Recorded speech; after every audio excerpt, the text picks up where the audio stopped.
hari gini kok cold call? Nggak salah, ini tuh tahun 2022 loh. Jangan telepon, lebih baik chat. Karena saat ini semua orang sibuk. Apakah manusia sibuk tahun-tahun ini aja? Apakah manusia di tahun-tahun sebelumnya nggak sibuk? Sejak zaman dulu, bahkan ratusan tahun yang lalu, manusia juga sudah sibuk, sudah berbisnis. Kalau nggak, gimana ada perdagangan antar negara? Gimana ada pembangunan pencakar langit seperti Eiffel Tower, Kota Arun, Colosseum? Semua orang pada masa itu sudah sibuk.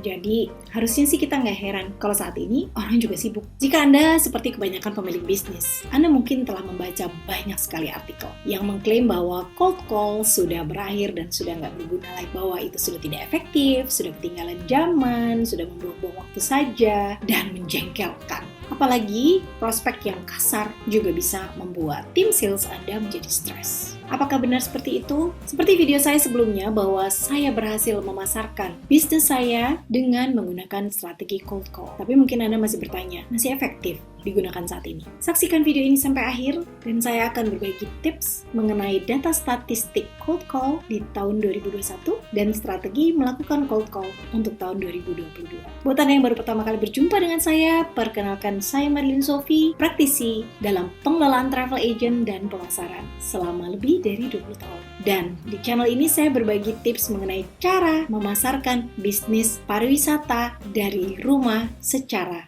digital. Oke, sebelum saya mulai, saya jelaskan dulu perbedaan antara cold call dengan warm call. Cold call adalah teknik pemasaran dengan membuat panggilan telepon ke prospek atau target pelanggan Anda. Tetapi Anda tidak tahu, tidak kenal, dan hanya tahu sedikit tentang perusahaan atau individu yang Anda telepon. Jadi strategi cold call ini bisa digunakan untuk B2B dan B2C. Sedangkan warm call adalah kita menjangkau prospek yang telah memiliki semacam kontak sebelumnya dengan perusahaan Anda, seperti email marketing, pendaftaran campaign, SMS, atau mungkin orang yang memang datang ke tempat Anda dan menyatakan minatnya, termasuk tatap muka. Salah satu alasan kenapa perusahaan skeptis terhadap cold call, karena mereka pikir orang sudah tidak ingin lagi diganggu atau melihat cold call sebagai sesuatu yang agresif dan terlalu memaksa. Tapi saya menemukan riset dari Rain Group, ternyata orang masih suka menerima cold call. 96% pembeli mengatakan bahwa mereka paling terpengaruh oleh cold call yang menunjukkan tentang nilai atau value produk yang ditawarkan. 66% menyatakan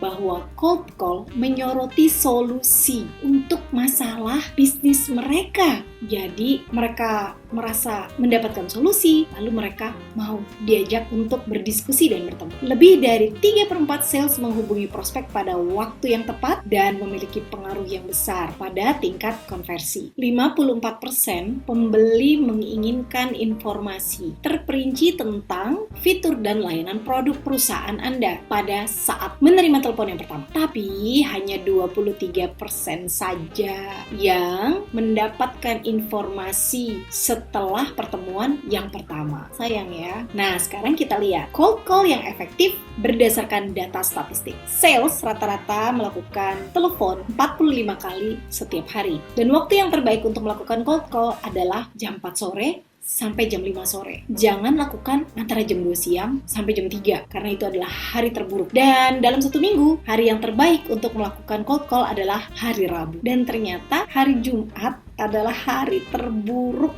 untuk melakukan cold call. Dan cold call yang berhasil adalah cold call yang mampu membahas 3-4 problem di perusahaan prospeknya. Nah, cold call yang efektif mencakup penjelasan dan promosi semuanya dilakukan dalam 37 detik. Sales yang mengajukan 11 hingga 14 pertanyaan memiliki tingkat keberhasilan cold call lebih dari 70%. Jadi, sementara agen yang hanya mengajukan 1 hingga 6 pertanyaan, tingkat keberhasilannya hanya 30%. Dan cold call yang paling efektif itu antara 6 sampai 10 menit saja. Sekarang saya akan berbagi tips khususnya untuk para pemula untuk melakukan cold call. Langkah yang pertama adalah Anda dapatkan data calon pelanggan melalui beberapa sumber. Antara lain, Anda bisa membeli data prospek dari pihak ketiga. Banyak ya. Anda bisa mendapatkan data prospek dari referensi atau dari Google. Anda juga bisa mencari data melalui sosial media seperti LinkedIn. Lalu Anda juga bisa mendapatkan data dari lead generation sebuah event. Anda juga bisa melakukan riset kompetitor. Ada juga email signature atau SMS. Yang kedua, siapkan mental Anda. Yakinkan diri bahwa cold call tidak bisa melukai Anda atau orang nggak bisa menuntut Anda karena Anda melakukan cold call.